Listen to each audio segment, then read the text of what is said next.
Hi friends, what's up? This is K from 360 Reader. It's time to learn how to customize your contact poster font and color on iPhone. Contact poster is one of the most loved iOS features. What makes it so appealing is the ability to let you give your contact card a more attractive look. Notably, you can also customize the font and color of your contact poster so that it looks more fascinating. That said, let me show you how it's done the quick way.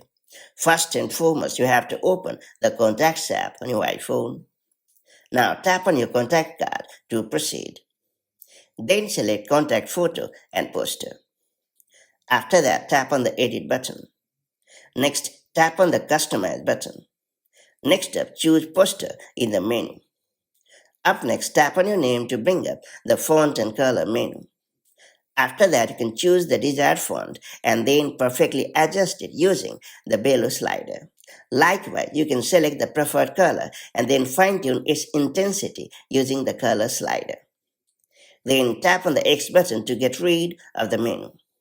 After that, tap on the Done button at the upper right corner of the user interface. And finally, make sure to tap on Continue and you are good to go. And that is all there is to it. So that's how you can perfectly customize your contact poster font and color on iPhone. Now that you know how this cool feature works, make the most of it to give your contact card a more appealing look. If you found this video helpful, do like and share it, and I'll see you in the next video with more such handy iPhone tips and tricks. Till then, stay safe and have a good time. Bye bye.